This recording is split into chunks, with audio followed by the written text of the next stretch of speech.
हाँ, last class में हमने मोलरिटी के बारे में पढ़ा था। ठीक है, तो मोलरिटी को हम अभी आगे कंटिन्यू करते हैं। जैसे मोलरिटी की डेफिनेशन के बारे में हम बात करते हैं, तो जो मोलरिटी की डेफिनेशन थी वो थी total number of mole of solute dissolve in 1 litre of solution. और उससे हमारा फॉर्मूला आया था, कैपिटल एम से डिनोट करते हैं, M is equal to number of mole of solute जिसे हम स्मॉल एन से डिनोट कर रहे हैं, divided by volume of solution जिसे हम कैपिटल वी से डिनोट कर रहे हैं, मल्टीप्लाई बाय 1000। ठीक है, अगर वॉल्यूम ml में है तो 1000 से मल्टीप्लाई होगा, अगर वॉल्यूम लीटर में है तो 1000 से मल्टीप्लाई नहीं होगा। ठीक है, इसे हम देखते हैं। अगर नंबर ऑफ मोल सॉल्यूट के मोल की बात करें तो सॉल्यूट के मोल हम easily m multiply by v से निकाल सकते हैं। मैं 1000 नहीं लिख रहा हूँ क्योंकि मैं वॉल्यूम को किससे डिनोट कर रहा हूँ, लीटर से। ठीक है, ये टर्म अभी हमारे पास आगे कंसेप्ट में काम आने वाली है, तो इस टर्म को हम यहाँ पर साइड में लिख लेते हैं। ये टर्म काम आने वाली है, मोल ऑफ सॉल्यूट। सॉल्यूट के मोल हम कैसे निकाल सकते हैं, n is equal to molarity multiply by volume. Volume कहाँ पर है, यहाँ पर लीटर में। ठीक है, अगर वॉल्यूम लीटर में है तो ये मोल होगा, अगर वॉल्यूम हमने ml में लिया हुआ है तो ये मिली मोल होगा। ठीक है, ठीक है। अब मोलरिटी से ही रिलेटेड हमारा एक कंसेप्ट है जिसे हम बात करते हैं जब एक या एक से ज़्यादा सॉल्यूशन को, जैसे अगर मान लो हम मिक्सिंग करते हैं, जैसे देखो बात करते हैं हम लोग, if two or more solutions mixed with each other. अगर दो या दो से ज़्यादा सॉल्यूशन को हम आपस में मिक्स कर रहे हैं तो उनकी कंसंट्रेशन कैसे निकाली जा सकती है, देखते हैं इसे। देखो, जैसे मान लो हमारे पास एक सॉल्यूशन है, इस बीकर के अंदर ये सॉल्यूशन हमने फिल किया। इस सॉल्यूशन की मोलरिटी हम लोगों ने मानी है m1 और इसका जो वॉल्यूम है वो वॉल्यूम माना हमने v1, प्लस साथ में हमारे पास जो दूसरा सॉल्यूशन है, ये दूसरा सॉल्यूशन, ये अलग कंसेंट्रेशन का है। इसकी जो हमारे पास मोलरिटी है वो है m2 और इसका जो वॉल्यूम है वो कितना है हमारे पास, v2। जब हम इन दोनों को मिक्स करेंगे तो मिक्स करने पर एक अलग टाइप का सॉल्यूशन बनेगा। ठीक है, जिसकी कंसेंट्रेशन कुछ और ही होगी। तो मिक्स करने के बाद हमें इसकी कंसेंट्रेशन निकालनी है। मिक्स करने के बाद इसकी कंसेंट्रेशन मान लिया हमने अभी कितनी है, m3, और वॉल्यूम क्या है, v3। v3 जो होगा वो तो v1 प्लस v2 के इक्वल होगा। ठीक है, क्योंकि v1 प्लस v2 को मिलाकर ही क्या बना है हमारे पास, ये तीसरा सॉल्यूशन बना है v3। क्या हम ऐसा बोल सकते हैं m3 is equal to m1 plus m2? ऐसा नहीं बोला जा सकता। क्यों? क्योंकि जो मोलरिटी होती है उसका हम एडिशन नहीं कर सकते। देखो, दो टाइप की प्रॉपर्टी होती है, एक होती है इंटेंसिव प्रॉपर्टी और एक होती है एक्सटेंसिव प्रॉपर्टी। इसके बारे में थर्मोडायनेमिक्स में हम लोगों ने पढ़ा होगा। ठीक है, एक बार मैं यहाँ पर शॉर्ट में बता देता हूँ उसको। जो हमारे पास इंटेंसिव प्रॉपर्टी होती है, ये इंटेंसिव प्रॉपर्टी मास के ऊपर डिपेंड नहीं करती। ठीक है, मतलब अगर हम मास चेंज कर दें, मास डबल कर दें या आधा कर दें, तो उसके ऊपर डिपेंड नहीं करती। जैसे टेम्परेचर, डेंसिटी, ये सब कौन सी प्रॉपर्टी है हमारे पास, इंटेंसिव प्रॉपर्टी है। कहने का मतलब ये है कि मान लो अगर मैं 25 डिग्री सेंटीग्रेड 1 लीटर पानी और 25 डिग्री सेंटीग्रेड दूसरा लीटर पानी, इन दोनों को मिक्स करूंगा, तो मिक्स करने पर तीसरा जो सॉल्यूशन है उसका टेम्परेचर 25 प्लस 25 50 नहीं होगा, उसका टेम्परेचर भी कितना रहेगा, 25। इसी तरीके से डेंसिटी होती है, पानी की डेंसिटी, अगर मैं 1 लीटर पानी और 1 लीटर पानी को मिलाऊंगा तो उसकी डेंसिटी भी उतनी ही रहेगी जितनी पहले थी। तो हम ऐसा बोल सकते हैं कि इंटेंसिव प्रॉपर्टी एडिटिव नहीं होती हैं। एडिटिव नहीं होने का मतलब इन्हें हम ऐड नहीं कर सकते। ठीक है, दूसरे टाइप की प्रॉपर्टी होती है हमारे पास एक्सटेंसिव। एक्सटेंसिव प्रॉपर्टी क्या होती है, जो मास के ऊपर डिपेंड करती है, जैसे कि वॉल्यूम। ठीक है, ये एक एक्सटेंसिव प्रॉपर्टी है, खुद मास, ये भी एक एक्सटेंसिव प्रॉपर्टी है। कहने का मतलब ये है, जैसे 1 लीटर पानी हमारे पास ये रहा, ये 1 लीटर पानी प्लस ये दूसरा लीटर पानी। ठीक है, 1 लीटर पानी है। अगर इन दोनों को हमने मिक्स किया तो मिक्स करने पर हमारे पास जो टोटल वॉल्यूम आएगा वो टोटल वॉल्यूम क्या हो जाएगा, 1 plus 1 is equal to 2 litre हो जाएगा। तो मतलब ये एडिटिव है, इन्हें हम ऐड कर सकते हैं। ठीक है, क्या हम इंटेंसिव में ऐसा कर सकते हैं कि इसकी डेंसिटी हमारे पास 1 ग्राम पर ml, इसकी डेंसिटी भी 1 ग्राम पर ml, तो क्या इसकी डेंसिटी 2 ग्राम पर ml हो सकती है? बिल्कुल नहीं हो सकती। ठीक है, तो मतलब जो इंटेंसिव होती हैं वो एडिटिव नहीं होती हैं और जो एक्सटेंसिव होती हैं वो एडिटिव होती हैं, ऐड किया जा सकता है। अब अगर कंसंट्रेशन की बात की जाए जैसे मोलरिटी, तो ये कौन सी प्रॉपर्टी में आती है? ये हमारे पास इंटेंसिव प्रॉपर्टी में आती है। अगर इंटेंसिव प्रॉपर्टी में आती है तो ये लिखना गलत होगा जो मैं लिख रहा हूँ, m3 is equal to m1 plus m2। ऐसा हम लिख सकते हैं क्या? ऐड किया जा सकता है इसको? नहीं किया जा सकता क्योंकि एक इंटेंसिव प्रॉपर्टी है। जब m3 is equal to m1 plus m2 नहीं किया जा सकता तो हम ये जो m3 है इसे कैसे कैलकुलेट करेंगे? तो देखो इसके लिए जो नया तरीका है वो है हमारे पास नंबर ऑफ मोल का। मोल एक्सटेंसिव क्वांटिटी होती है, मतलब अगर हम one mole plus one mole करते हैं तो वो 2 मोल हो जाता है। जैसे सॉरी, जैसे अगर हम बात करें इस बीकर के अंदर total mole of solute plus इस बीकर के अंदर टोटल मोल ऑफ सॉल्यूट, अगर इन दोनों को ऐड किया जाए तो सीधी सी बात है कि वो इस बीकर के अंदर मोल ऑफ सॉल्यूट के इक्वल होगा। ठीक है, क्योंकि मोल को ऐड किया जा सकता है। देखो मोल अभी बताया था मैंने, यहाँ पर काम आएगा। मोल क्या होता है हमारे पास? Molarity multiply by volume. तो इस बीकर का जो मोल ऑफ सॉल्यूट है वो कितना हो जाएगा? इसकी मोलरिटी है m1 और वॉल्यूम है v1, प्लस इसकी मोलरिटी m2, इसका वॉल्यूम v2। इसकी मोलरिटी कितनी है? m3 और वॉल्यूम कितना है? v3। तो हम यहाँ से लिख सकते हैं m3 is equal to m1 v1 plus m2 v2 divided by v3। और v3 को क्या लिखा जा सकता है? v3 हमारे पास v1 प्लस v2। तो एक बहुत इंपॉर्टेंट फॉर्मूला है, यहाँ से काफ़ी क्वेश्चंस पूछे जाते हैं। इन सब कंसंट्रेशंस के एक बार जब फॉर्मूला कर लिखा दूंगा मैं, तो फॉर्मूले पढ़ने के बाद हम फिर से इनके एक बार क्वेश्चंस करेंगे। जेई और नीट लेवल के करेंगे और एडवांस लेवल तक हम जाएंगे इनके क्वेश्चंस में। ठीक है, तो इस टाइप के क्वेश्चन फॉर्मूला भी हमें याद रखना है, क्वेश्चन हम इसके बाद में करेंगे। तो m3 is equal to m1 v1 plus m2 v2 divided by v1 plus v2। Important ये है कि ये आया कहाँ से? हमने मोलरिटी को ऐड नहीं किया, हमने किसको मोल ऐड किया? यहाँ पर हमने मोल ऑफ सॉल्यूट को ऐड किया है। अगर ये हमारे दिमाग में है तो हम किसी भी टाइप का क्वेश्चन सॉल्व कर सकते हैं। ठीक है, अब हम देखो नेक्स्ट चलते हैं। नेक्स्ट है हमारे पास फॉर डाइल्यूशन। डाइल्यूशन के लिए अब हम बात करते हैं। डाइल्यूशन का मतलब क्या होता है? डाइल्यूशन का मतलब होता है पानी मिलाकर कंसंट्रेशन कम करना। ठीक है, मान लो हमारे पास एक कंसंट्रेशन है, एक सॉल्यूशन है, इसकी कंसंट्रेशन हम मान लेते हैं m1 और इसका वॉल्यूम हमने मान लिया v1 जो कि इनिशियल है, प्लस अब हमने साथ में क्या लिया है? हमने साथ में लिया है एक बीकर जिसके अंदर पानी है, ओनली पानी। डाइल्यूशन का मतलब क्या होता है? सिर्फ पानी मिलाना। ठीक है, जब इसके अंदर कोई सॉल्यूट है ही नहीं तो क्या इसकी कोई कंसंट्रेशन होगी? नहीं, इसकी कंसंट्रेशन कितनी होगी? 0, क्योंकि इसके अंदर कोई सॉल्यूट प्रेजेंट नहीं है। जब इनको मिक्स किया जाएगा तो देखो, जब पानी मिक्स किया जाएगा तो कंसंट्रेशन तो चेंज होने वाली है फर्स्ट सॉल्यूशन की, तो इसकी कंसंट्रेशन हम चेंज होके मान लेते हैं m2 हो गई और वॉल्यूम हुआ v2। ठीक है, ठीक है, चलो अब हम बात करते हैं कि अब कंसंट्रेशन किस तरीके से निकाला जाएगा। ठीक, देखो यहां पर सॉल्यूट के मोल कितने हैं? मोल ऑफ सॉल्यूट वो है m1v1, फॉर्मूले से हमें पता है। यहां पर मोल ऑफ सॉल्यूट कितने हैं? 0, क्योंकि यहां पर सॉल्यूट है ही नहीं। और यहां पर मोल ऑफ सॉल्यूट कितने हो जाएंगे? वो हो जाएंगे m2v2। ठीक है, तो क्या हम ऐसा बोल सकते हैं कि इन दोनों का एडिशन इसके इक्वल होगा? बिल्कुल बोल सकते हैं, मोल एक्सटेंसिव प्रॉपर्टी होती है। तो यहाँ से फॉर्मूला क्या आएगा हमारे पास? m1v1 प्लस 0, वो लिखने की जरूरत नहीं है, इज इक्वल टू m2v2। तो जो डाइल्यूशन है उसके लिए फॉर्मूला क्या होगा? m1v1 is equal to m2v2। यहाँ पर हमें याद रखना है कि ये m1v1 क्या है? m1v1 है हमारे पास initial molarity and volume. m2v2 क्या है? Final molarity and volume. पानी मिलाने के बाद जो वॉल्यूम होगा उसे ही हम क्या बोल रहे हैं? V2 बोल रहे हैं। ठीक है, तो ये हमारे पास इंपॉर्टेंट टर्म थी मोलरिटी की। इसके बाद हम नेक्स्ट डेफिनेशन की बात करते हैं और नेक्स्ट डेफिनेशन है हमारे पास मोललिटी। नेक्स्ट है हमारे पास मोललिटी। देखिए डेफिनेशन से बात करते हैं, यहाँ पर भी हम लोग मोललिटी का जो फॉर्मूला है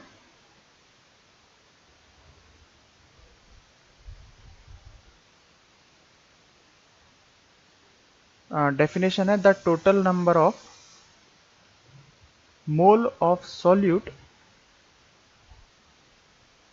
dissolve in 1 kg of solvent.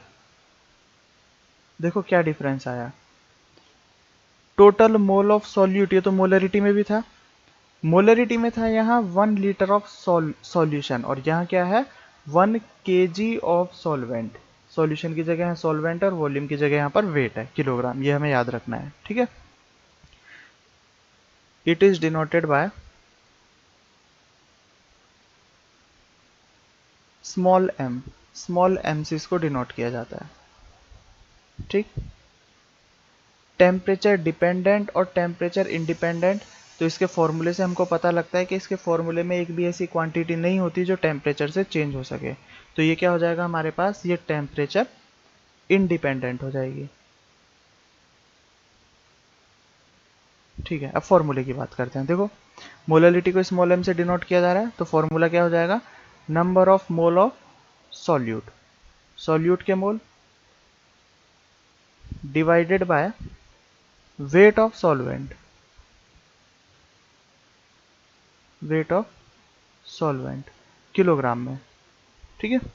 Molarity is equal to, mole of solute को मैं डिनोट कर रहा हूँ स्मॉल n से, ठीक है, और वेट ऑफ सॉल्वेंट को कैपिटल W से। अगर यहाँ पर वेट ग्राम में लिया जाए तो किलोग्राम को ग्राम में कन्वर्ट करने के बाद यहाँ से 1000 से मल्टीप्लाई हो जाता है, ठीक है। Small m is equal to small w मतलब weight of solute divided by molar mass, जो कि मोल का फॉर्मूला होता है, वेट मल्टीप्लाई बाय 1000, ठीक है। यहाँ पर ग्राम अभी लिख रहा हूँ, बार बार लिखने की जरूरत नहीं पड़ेगी। तो नेक्स्ट टाइम पर हमें याद रखना है, अगर 1000 लिखा हो तो इसका मतलब ग्राम में है, और 1000 नहीं लिखा हो तो वेट किस में यहाँ पर किलोग्राम में होता है, ठीक है। टर्म्स क्या है यहाँ पर, ये टर्म्स है हमारे पास, n इज इक्वल टू क्या है हमारे पास, मोल ऑफ सॉल्यूट,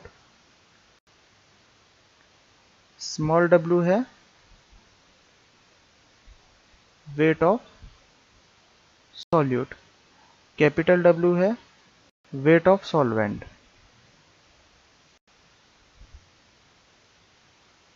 ठीक है।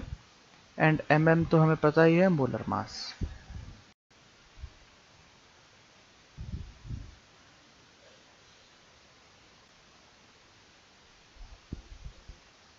एग्जाम्पल देखते हैं अब हम मोलरिटी के, किस तरीके से क्वेश्चन इसके किए जाते हैं। Find the molarity if 40 gram NaOH dissolve in 180 gram of H2O, ठीक है। 180 ग्राम पानी के अंदर हम क्या मिक्स कर रहे हैं, 40 ग्राम NaOH मिक्स कर रहे हैं, तो इसका हमें मोलरिटी निकालना है। मोलरिटी का formula m is equal to mole of solute divided by weight of solvent multiply by 1000, ठीक है। तो मोल ऑफ सॉल्यूट कितना हो जाएगा, देखो मोल का फॉर्मूला क्या होता है, weight of solute divided by molar mass of solute, तो 40/40 आ जाएगा। वेट ऑफ सॉल्वेंट कितना दिया हुआ है हमें डायरेक्टली, 180 ग्राम दिया हुआ है, मल्टीप्लाई बाय 1000, ठीक है। कट कर देंगे, m इज इक्वल टू क्या आया हमारे पास, m इज इक्वल टू आया 100/18, और जब 100/18 किया जाएगा तो 100/18 होगा हमारा 5.55, तो 5.55 मोलल आ जाएगा, ठीक है। अगर ये बाद में m लिखा होता है तो इस यूनिट को हम क्या बोलते हैं, मोलल बोलते हैं, ठीक है, मोलैलिटी के फॉर्मूले से। Next question,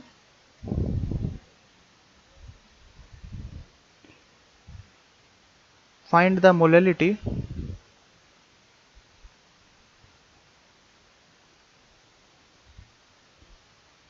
if 34.2 gram of sugar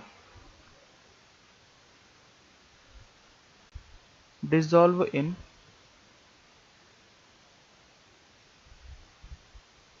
214.2 gram of aqueous solution, ठीक है। तो आप ऐसा कर सकते हैं, इस क्वेश्चन को एक बार पॉज करके खुद ट्राई कर सकते हैं, उसके बाद मैं सॉल्यूशन यहाँ पर करा रहा हूँ, मैं सॉल्यूशन कंटिन्यू कर रहा हूँ, पहले तुम्हें इस क्वेश्चन को खुद ट्राई करना है, ठीक है। देखो सॉल्यूशन देखते हैं इसका अब हम लोग। हमें पूछा गया है मोलैलिटी, तो मोलैलिटी का formula, molality is equal to mole of solute divided by weight of solvent multiply by 1000। तो यहाँ पर मोल ऑफ सॉल्यूट क्या हो जाएगा, मोल ऑफ सॉल्यूट की बात करते हैं, 34.2 ग्राम हमें वेट दिया गया है, और जो शुगर का मोलर मास होता है वो होता है 342, C12H22O11, ये शुगर का फॉर्मूला होता है। तो इसका मोलर मास क्या हो जाएगा हमारे पास, मोलर मास है 342। यहाँ से जब निकालेंगे तो यहाँ से आएगा हमारे पास 0.1 मोल, ठीक है, 0.1 मोल डिवाइडेड बाय। अब देखो जो स्टूडेंट्स गलती करते हैं वो कहाँ गलती करते हैं, वो गलती करते हैं यहाँ वेट रखने में। यहाँ पर जो हमको वेट दिया गया है वो वेट दिया गया है एक्वस सॉल्यूशन का वेट दिया गया है, और जो फॉर्मूला होता है फॉर्मूले में सॉल्वेंट का वेट होता है। तो एक्वस सॉल्यूशन का वेट है 214.2, इसमें से हमें सॉल्यूट का वेट माइनस करना होगा, तभी तो सॉल्वेंट का वेट आएगा। सॉल्वेंट का वेट कैसे निकाल सकते हैं हम लोग, सॉल्यूशन में से सॉल्यूट को माइनस कर दो तो सॉल्वेंट आ जाएगा, तो ये नीचे हमें माइनस करना पड़ेगा। तो m इज इक्वल टू क्या आएगा हमारे पास 0.1 डिवाइडेड बाय, इसे माइनस करेंगे तो आएगा हमारे पास 180 मल्टीप्लाई बाय 1000, ठीक है। जब इसे सॉल्व करेंगे तो 1000 बाय 180 अभी हमने किया था, कितना आया था हमारे पास 5.55, और जब मल्टीप्लाई करेंगे 0.1 से तो मोलरिटी कितनी हो जाएगी इसकी 0.55, ये इसकी मोलरिटी हो जाएगी, ठीक है। तो इस तरीके से हमें मोलरिटी के क्वेश्चन में जहां पर वो गलती करवा सकता है, वो गलती यही करवा सकता है कि वो हमें सॉल्यूशन का वेट दे सकता है, और सॉल्यूशन का वेट देने के बाद वो हमसे यहाँ हम गलती कर सकते हैं, हम सॉल्वेंट के वेट की जगह उसे रख सकते हैं, ध्यान रखना है हमको ये। नेक्स्ट क्वेश्चन है, फाइंड द मोलरिटी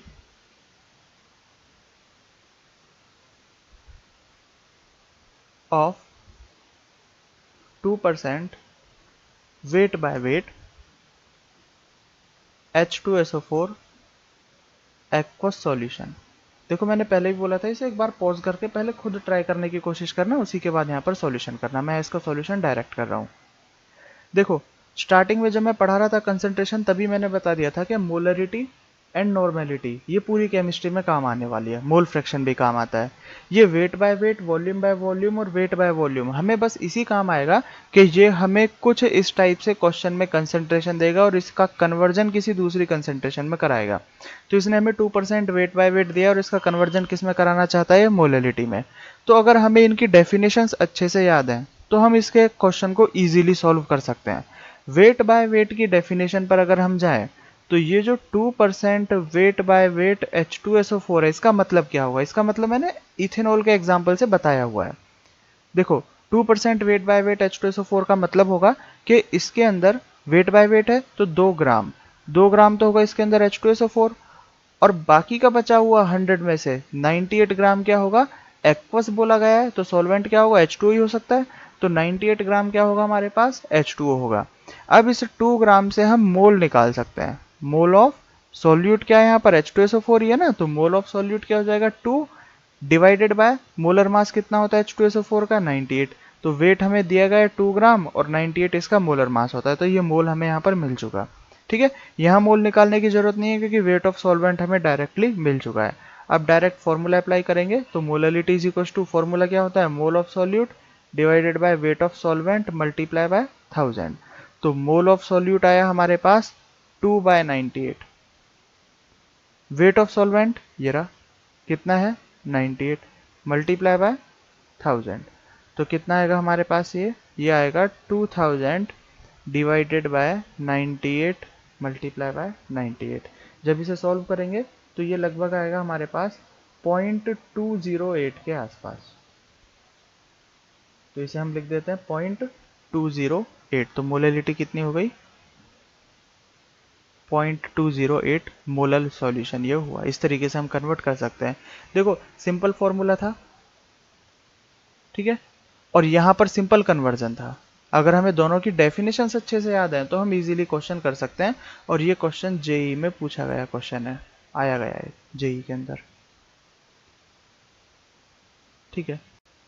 तो मोलरिटी के बाद जो हमारे पास नेक्स्ट डेफिनेशन आती है कंसंट्रेशन में, वो है नॉर्मेलिटी की। देखिए डेफिनेशन लिखते हैं, डेफिनेशन देखते ही आप लोगों को इजीली समझ में आ जाएगा अगर मोलरिटी अच्छे से पढ़ा है तो। नॉर्मेलिटी की डेफिनेशन है the total number of equivalent mole of solute dissolve in 1 liter of solution। Normality और मोलरिटी में कितना डिफरेंस हुआ? मोलरिटी में यहां पर आता था हमारे पास only mole, the total number of mole of solute. Normality में क्या है हमारे पास? The total number of equivalent mole of solute. बस इतना सा डिफरेंस है। बाकी 1 लीटर सॉल्यूशन की यहाँ बात हो रही है, 1 लीटर सॉल्यूशन की वहां बात होती थी। तो फॉर्मूला अगर हम देखेंगे तो फॉर्मूला किस तरीके से आ जाएगा? n is equal to equivalent mole of solute divided by volume of solution. ठीक है, अगर लीटर में लिखा है तो 1000 मल्टीप्लाई नहीं होगा, और अगर ml में लिखा है तो 1000 से मल्टीप्लाई किया जाएगा। ठीक है, इसे कैपिटल N से डिनोट किया जाता है। तो n इज इक्वल टू क्या हो जाएगा हमारे पास? यहां पर मैं लिख देता हूं n eq। eq का मतलब है equivalent mole, divided by volume multiply by 1000। ठीक है, n इज इक्वल टू, अब इक्वलेंट मोल को कैसे लिख सकते हैं हम लोग? इक्वलेंट मोल को लिख सकते हैं weight of solute divided by equivalent mass. तो यहां पर जो मोलर मास होता है इसके आगे मैं लगा देता हूं EQ। इसका मतलब क्या है? Equivalent mass multiply by volume multiply by 1000। ठीक है, डिनोटेशन हम यहाँ पर साइड में लिख लेते हैं किस किस को किससे डिनोट किया है। NEQ है इक्वलेंट मोल ऑफ सॉल्यूट।